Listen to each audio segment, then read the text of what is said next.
In the not too distant future, next Sunday AD, there was a guy named Joel, not too different from you or me. Hello, I'm Faith, and welcome to Faith's Take, where I talk about anything and everything that I find interesting. And welcome to my review of MST3K, episode 105, The Corpse Vanishes. As I've mentioned in this series, I'm not super familiar with this season, but I had seen The Crawling Eye and at least parts of Mad Monster before, and I'd heard a lot about Robot vs. the Aztec Mummy and Women of the Prehistoric Planet just through word of mouth. This episode, however, I've never seen a single moment from, and haven't even really heard anyone ever mention it in the past, so this is completely fresh for me. Whether that's good or bad remains to be seen, so let's dive in and find out. If you'll remember, the previous episode, Women of the Prehistoric Planet, was the fourth episode in the production order for some reason, while it was actually the final episode shot, so there were several small tweaks by the end of the season that the episode included. However, now that we're jumping back into the correct production order, those things are once again missing. In this case, we once again jump straight into the invention exchange with no cold open. And while Joel reuses one of his inventions that popped up in the KTMA days, and the Mads are once again playing with fire with an invention that I'll admit is kinda neat, albeit rather dangerous. This is called the Cairo Gyro, and if you happen to suffer from back, neck, or pelvis pain, you just strap it on and let it go.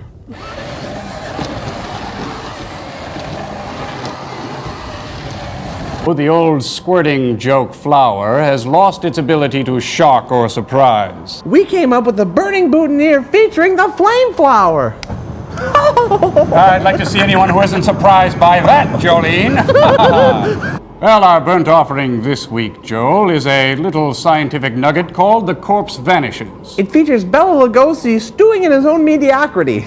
Yes, but first, another one of those space stinkers, Commando Cody and the Bridge of Death.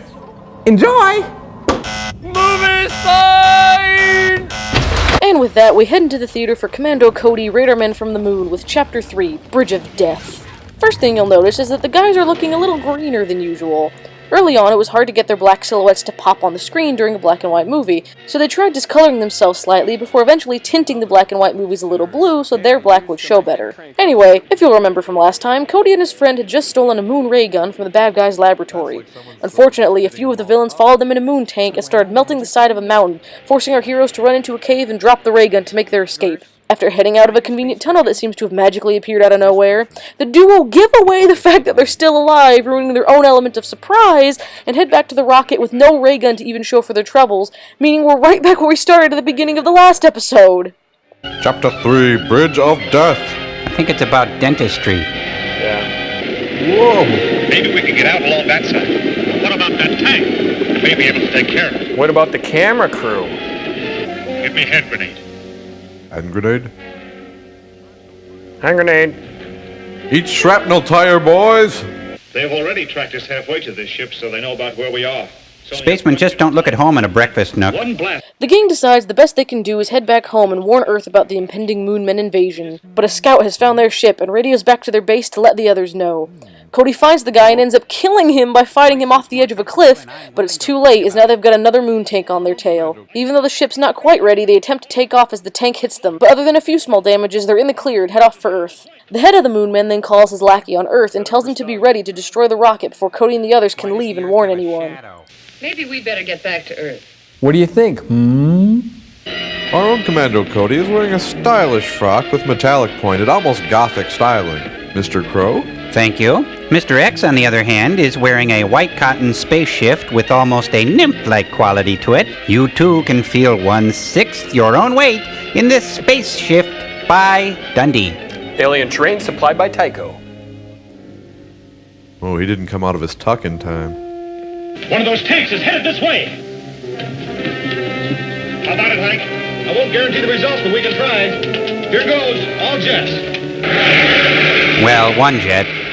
Why does the Earth have a shadow? Why are there clouds in space? Why are we watching this? Daddy, what's Vietnam? Will you have a ray gun completed by the time he lands? I'm afraid that is impossible, Your Excellency. All the hardware stores are closed. I'll pick up their approach on my radar, so you can be in position when they land.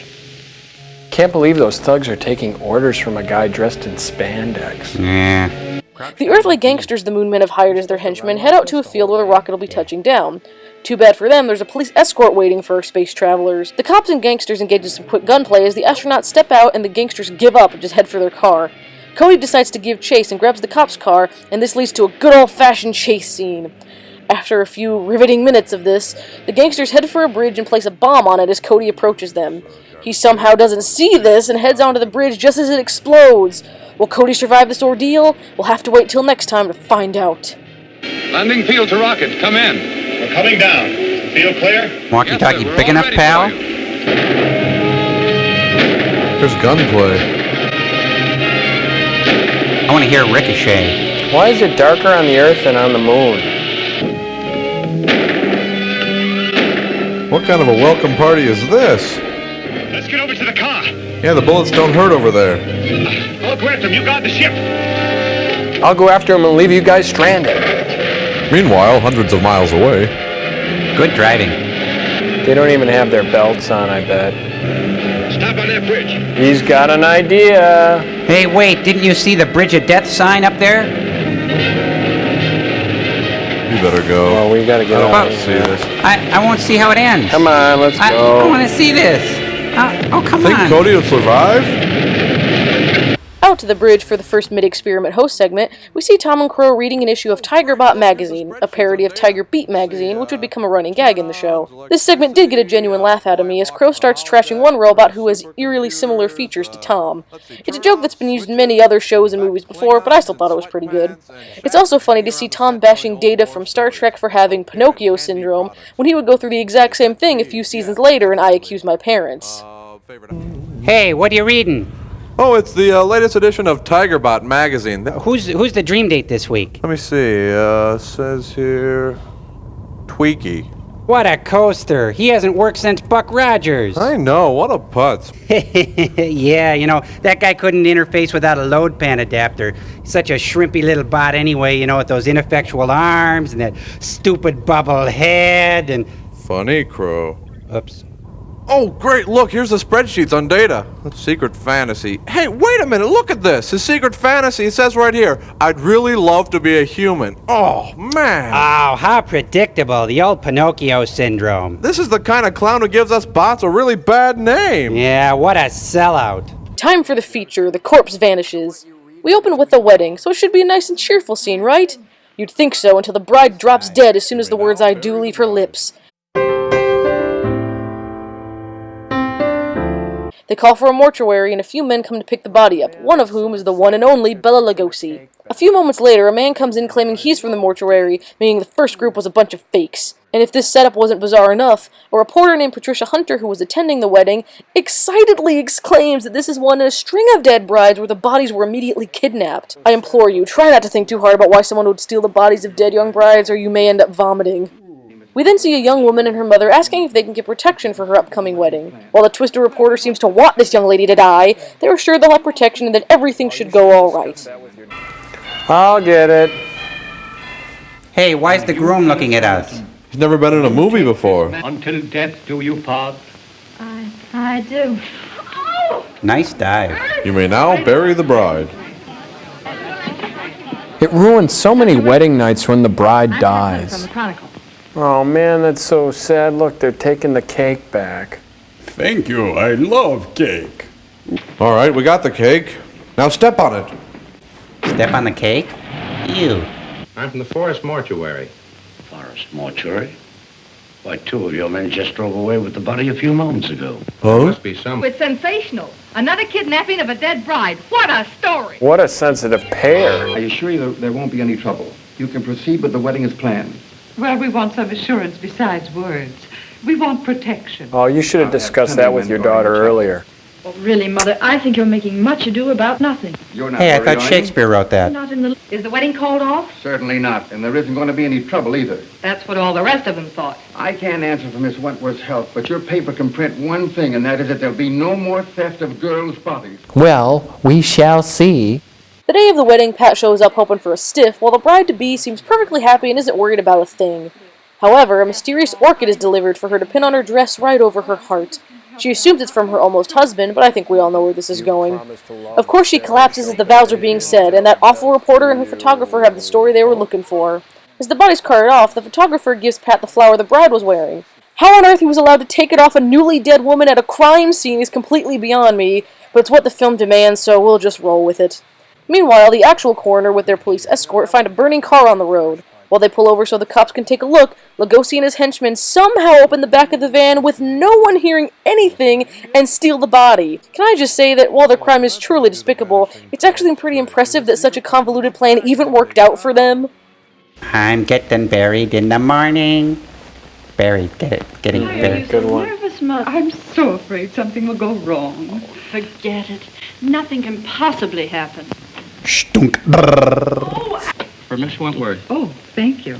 Seems like a nice enough fella. At first. What an unusual orchid. That's the I never package. saw one like it before. It's lovely. It's beautiful. It's deadly. Do you promise to love, cherish, Thank you. Do you obey feel all right? until death do you? Huh? Nice dive. Happened again. I just got the picture of the month. For Dead Bride magazine. Why, that looks like the one the bride wore. What are you doing with it? Presenting it to you, sweetheart, as a token of my devotion. Take a smell. Who ever heard of an orchid with a scent? Well, that one has. Maybe it's a clue. What a peculiar sweet odor. Oh, that's me. Hey, it's a hot rod. Peekaboo, I see you. Are you frightened yet? Oh, so that's how they do the vanishing corpse trick. There's a secret panel in the back and they take it out. What kind of a gag is this? No driver, no license plate. Maybe it isn't a gag. Maybe it's a decoy. Nah. Yeah, but don't bother putting it out. Pat does some research and tells her boss that every bride that had died and vanished had been wearing the same type of orchid, and she's going to figure out why. As she delves deeper, we cut to the lab of Lugosi as he brings in the freshest bride. When he arrives, he greets a small family of mutants made up of a hag woman and her hunchback and midget sons. They put the girl's body down on an operating table, and we see a woman crying and moaning in the corner. We see that the woman is Lugosi's wife, who's screaming as if she's dying simply because she looks old and doesn't want to. Lugosi takes the body and extracts some fluid out of her to inject into his wife. She then transforms into a younger, more beautiful version of herself, which means that every young woman has the power to be Rapunzel if the right fluid is extracted. As they leave the lab, they mention that the girl is actually still alive, and that the orchids make it only seem as if the victim is dead by lowering their heart rate.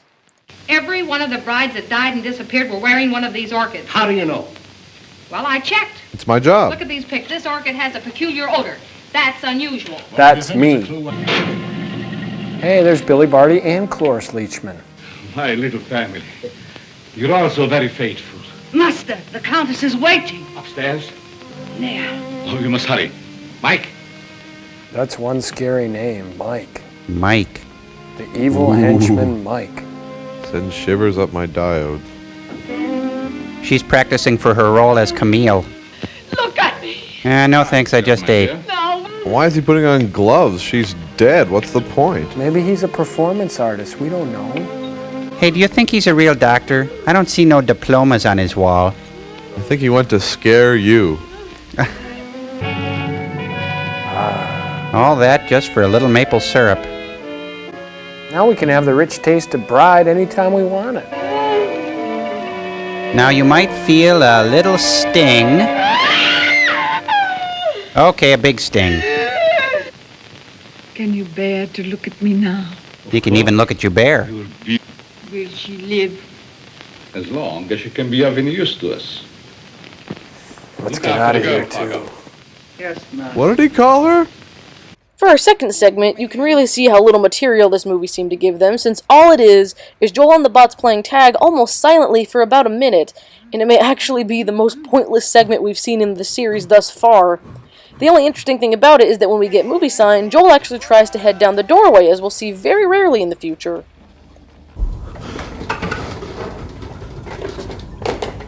Hey, wait. Come here, you guys. Come on back here. What? What's going on? Face tag, you're in. Oh, you! Pat heads to a local botanist to ask about the supposedly deadly flower, and he suggests she go see a man by the name of Professor Lorenz, that being Bela Lugosi, to get more info about it. When she gets to the little town he resides in, she finds that absolutely no one is willing to take her to his place. Even a couple of guys taking a coffin to his house won't let her hitch a ride. She tries to take matters into her own hands by jumping on their truck before quickly being left on the side of the road. Finally, she runs into a man by the name of Dr. Foster, who's headed there himself and is happy to take her with him. The doc is apparently for Lorenz's wife, and he warns her that the couple is a bit eccentric, to say the least. Do you know of anyone that grows them? No. But if you wish to find out more about... Read about it at your I suggest that library. you look up a man by the name of Lorenz. He was the one who originally hybridized this plant. Over in Europe somewhere. But I just can't go to Europe just to... Oh, that isn't necessary. He lives up at Brookdale now. Oh, how convenient. Thank you, Mr. Smith. Taxi lady? No, it's a suitcase. Right this... Look, I've simply got to get to the Lorenz place. I'll make it work. Listen, dope, you take her with you. That truck's going up there. You might get a ride with him, that is, if you don't mind riding with a coffin. Are you kidding? I love coffins. Point me at it. Would you give me a lift to the Lorenz place? What do you want to go there for? To see the professor. Does he expect you? No, but Then we can't take you. Jeez, welcome to Snottydale. She's determined to get on that truck. Oh, I love those skirts. I think you have to be under 43 inches to ride on that ride. Would you mind giving me a lift? Well, certainly not. Where are you going? I'm trying to get to the home of Professor Lorenz. Well, you're in luck. That's where I'm going. Hey, Get in. so are we. Yeah, Professor We're going Lorenz. too. Yeah, come in, yeah. Great. My name is Dr. Foster. I'm Patricia Hunter. I'm Joel. I'm Friend of Servo. Lorenz? I'm Crow. Now I'm a reporter. I'm a I hope to robot. interview the I'm a human professor. being. When they finally get to the spooky place, Pat and Dr. Foster head in. But as soon as Pat reveals she's a reporter, Lorenz's cruel wife smacks her and wants nothing to do with her. Lorenz, however, wishes to oblige and sits down for an interview. However, as soon as Pat mentions orchids, he grows wary that she's onto him and his creepy dealings. After insisting they put off the rest of their chat until tomorrow, Lorenz offers for Pat and the doctor to stay the night. At first she declines. Too bad for her, she's in a horror movie, and that means the "'tis not a fit night out for man nor beast" rule applies here, as there's a storm outside that convinces her to stay. After heading to her room, the wife suddenly comes in to creep on her and disappears as quickly as she came. While obviously concerned by this, she doesn't cry out for help, go get anyone, or anything, and just tries to fall asleep anyway. Miss Hunter's a newspaper woman. I came here hoping you might grant me an interview. An interview? About what? No one asked you to come here. You are not welcome. Nice tag. Yourself, my dear. So that's what you call being eccentric. Well, I have another name for it. I call it bitchy. Please, be seated. Thank you. My wife tends to slap everybody. What do you wish to interview me about? Orchids. Orchids? Which species are you interested in? A very rare one of the Stanhopea type. A horticulturist told me that you're the original hybridizer of it. Nobody calls me that and Ever lives. seen one? Yes, I have one in my bag. I'll show it to you. I got it off a dead bride. Well, I'm sorry I can't spare the time tonight, Miss Hunter. You see, I have very important work to do with Dr. Foster. The real doctor. I I understand. would suggest that you both stay here as my guests. Thank you very much, but I prefer going to a hotel. Just as you wish. Why, I happen to have a hotel right behind this curtain. I think it would be foolish to go out in such a storm. Thank you, I'll stay. But I don't like it. I think she's looking for the other two Andrews sisters. How did you get in here? So young. Such lovely skin. You'd look good rotating on a spit. Sometime you too will be a bride. Fresh. Hey, I was gonna make espresso. Where'd you go? Of course, ignoring her problems didn't do her any favors, as Lorenz comes through the wardrobe to watch her, and then does the same to Dr. Foster. Pat then wakes up to the hunchback caressing her hair. Just like before, he disappears almost instantly, but this time she actually runs for help. Once she tells the doc all that's happened to her, he just says, "Oh, they're peculiar, and you probably dreamed some of it," and just tells her to go back to sleep. Instead, she does some snooping and finds the hidden entrance. Meanwhile, Lorenz heard her story and decides to finally kill the hunchback, as he's always hated him anyway. So now we get a long, plodding basement scene with Pat roaming around finding all of the bride's bodies, while the hunchback creeper goes after her and Lorenz goes after him, eventually leading to Lorenz finding and killing him while Pat watches off to the side, way less horrified than she probably should be.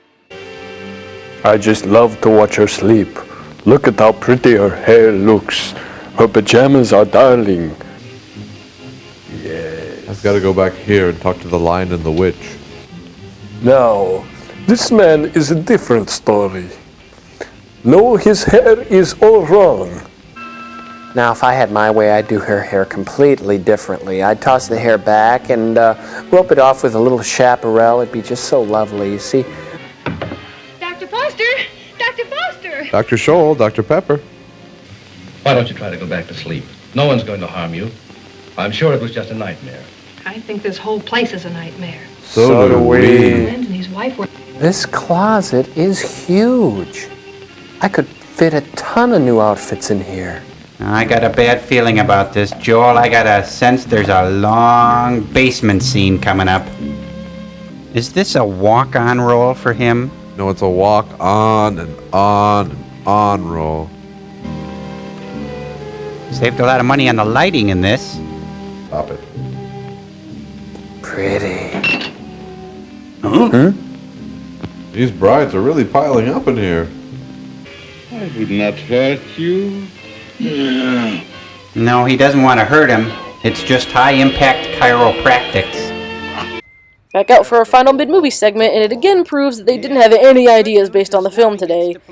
Instead, they just reworked a bit from the KTMA days, with Crow giving Joel a haircut while they and Tom shoot the breeze the good old Midwestern way. Well, so what can I do for you today, big boy? Just give me the usual. Oh, say, did you hear about the Mason boy? Jimmy, the oldest? Yep, got caught in the family thrasher machine. Oh, no. Looks like the Dixons are marrying off their youngest. Oh, Pixie, she's a super gal. Oh, yeah. Yeah, I remember her when she was just a little darling. You know, she's marrying the Fenton boy now. He's trouble. Yeah. Lean left. Now your other left. The next morning, Pat begins to tell Foster about all of her terrifying experiences, and that the orchid she brought along has even gone missing. And not only does he not believe her, he can't even remember talking to her the night before. Lorenz then comes in to further try to convince her that it was all just a nightmare, but she at least gets Foster to immediately drive her to the station. She shows him a couple of orchids she found near her bed that morning that are exactly like the ones all the brides had had. She then somehow randomly comes to the conclusion that Foster must have been hypnotized, or else he would have remembered the weird things she told him last night. Last night I had the most horrible experience of my life. Well, what was it? I saw lots of girls in crypts down underneath this house. Oh, don't knock or anything, Bella. What are you talking about? You know what I'm talking about. Can the All balloon those juice, dead Prof. girls I know and what that I'm talking horrible about. dead creature. This was no dream. When This did was you no see boating all accident. this? I hope to have the pleasure of seeing you again. I have a hunch you will, Dr. Foster. You have a hunch, too? Well, I tell guess me. it's contagious. You bet they're orchids. And they didn't grow in my dreams. They're exactly like the one that disappeared from my bag. They grew in bat guano. I found... Don't you remember meeting me in the hallway last night? No, I don't. And if I did, I must have been asleep. Either that or you were hypnotized. Yes, that's quite possible. He may still be. She heads back to the city and confronts her boss, telling him her harrowing tale. Soon after, the doctor gets there too and vouches for her story. He then reveals that while Lorenz's wife may look young, her organs and vitals reveal that she's in her 70s or 80s. And somehow he randomly comes to the conclusion that the young brides may not have just been used to keep her looking young, but may also still be alive. But wait a minute, let's just allow him the crazy science that rejuvenation juice can come out of young brides that turn old faces young again. But how in the world did he believe that the girls may still be alive? Even we as an audience have only heard those 2 sentences from the first act of the movie. Listen, Dizzy, you didn't go off someplace and get married, did you? No, I didn't. But I saw the bodies of those other missing brides. Did you really see any bodies? Yes and no. I see. Just a bit of ectoplasm. Yeah, on the front of your Sure, jacket. I did, though. And I saw a dead man, too. And his hair was perfect. That's ordinary garden moss. It's moss, all right, but not ordinary. This is a special type used by florists and hybridizers for growing orchids. It's called osmundin. That he does grow orchids. Well, maybe it is a clue. But how do I know that the rest isn't a cockeyed nightmare? Or a night-eyed She admits that cockmare. you don't remember. Professional ethics forbids the doctor talking about his patients. Oh, forget about your ethics, Doctor. After all, we're after a criminal. How does this woman fit into the picture? Peculiar fact about her is that although she has the appearance of a young woman, her heart and arteries indicate that she's at least 70 or 80 years old. These young girls, whether dead or alive, are being used by Lorenz in some manner as human guinea pigs to sustain his wife in a youthful state. Bride juice. Scientists are finding out every day that glands and hormones have a lot to do with life and health. Yeah. The glands in our bodies help determine the condition of our teeth, the texture of our hair, the cut of our jib. Learning is fun. The gang decides to hold a fake wedding to bait Lorenz. Pat hires one of her actress friends and they fill the church with people. As the wedding starts, Foster just suddenly asks Pat to marry him. Jeez, Disney princes take longer to propose. She then gets called to talk to the minister, but unfortunately, Lorenz found out about the ruse and kidnaps her. On the way out, the cops hired to protect the fake bride start shooting, and they get his henchmen instead. As the cops give chase, Lorenz gets back to his lab just in time to administer one more injection to his wife using Pat's body before they have to hightail it out of there. But unlucky for him, hell hath no fury like a woman who just lost both her sons thanks to the psychotic work of a bride-stealing maniac, and she quite literally stabs him in the back. With his last moments, he tries to kill her and extract the fluid from Patricia, but dies before he can. His wife tries to get the injection herself, but as Pat comes to, she knocks the frail woman down, and in her last moments, the scorned mother stabs her too, leaving all the antagonists dead, and Pat and the doctor free to be married. I'm offering you a chance to get your picture on the front page of every newspaper in this country. And in the Overnight, you'll be obituary. famous.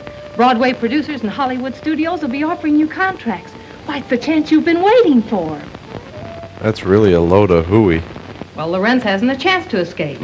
Providing he shows up. And if he doesn't, I'm the sucker and out $500. And if he does, you have an exclusive story with big, juicy headlines. Big, tender, sloppy headlines slathered with sauce.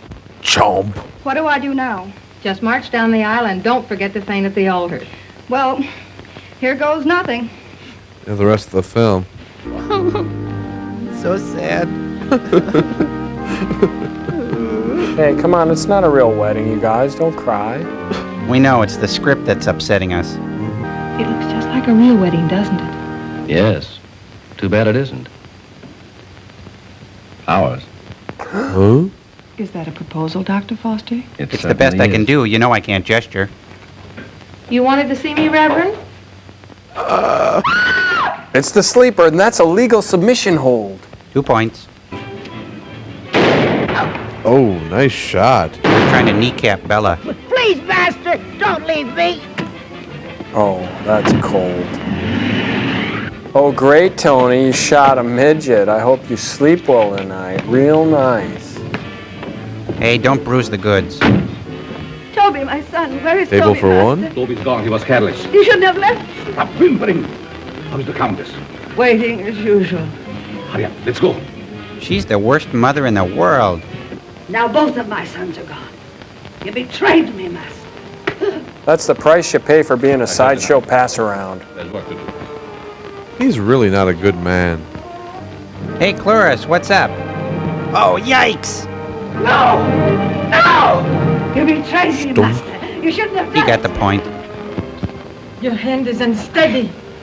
Of course it's unsteady. I've just been stabbed by a second-rate character actress. Nice swoon. We've got headlines to write. Do I get a byline? After this, you can have a clothesline with my shirt on it. That old clothesline joke. And as we close, the bots are hoping for ram chips by giving a good thing and a bad thing about the movie. Poor Tom can't think of a single good thing, though, leading to a malfunction that we will be revisiting later on. Okay, it's that time. It's the end of the movie, and it's time for some ram chip action. Okay. Wow. Good thing about the movie was we got to meet an entire family of mutants. Right, and the bad thing? Bad thing was they're so stupid they tried to commit inconspicuous murder on the most conspicuous day of a woman's life. Now, just give me a good thing. A good thing. Get a ram chip. Just give me a good thing, pal. What's wrong? Can't you think of a good thing about the movie? A good thing. Something is wrong. Daisy. Whoa! Oh, man, Crow, you gotta go get my tools. While this isn't a super strong episode riffing-wise, I love, and I mean love, all the little back-and-forth moments Joel and the bots had in the theater. From ribbing each other to just having quick little conversations, it all felt very real, and I got that wonderful camaraderie that I've always enjoyed from the show. I just want to read the article on Data. I don't want you reading this stuff. Hey, you're paying for that. Here. Hey, litterbug. Let this be a lesson to you guys. Always lift with your knees or you're gonna end up like Stanley did. You don't have knees, Joel. Joel, why don't you wear nice things like that? Well, I got shot into space. There wasn't any time to pack. Also, the segments, while not necessarily good, were still better than the terrible story arcs of Women of the Prehistoric Planet or Robot vs. the Aztec Mummy. This was also the most interesting movie we've seen so far. I was definitely getting some The Brain That Wouldn't Die vibes, just not quite as sleazy. From the pleasant riffs to the inoffensive host segments to a movie that actually kind of holds your attention, I'd say I've got a new favorite Season 1 episode. As always, thank you all so much for watching, and special thanks to all my beautiful Patreon supporters, including Jackie Ball, Kevin Nata, and Jill Johnson. And not to end this pleasant review on a sour note, but I had announced recently that I'd be going to the Riff Treks live show in June, but unfortunately that's no longer the case. I just wanted to make sure I retracted that original statement. Anyway, I really hope you enjoyed this video, and we've got another great batch of shorts coming up for the next episode of every Riff Trek short reviewed, so get hyped for that. Thanks again, and I'll see you guys later.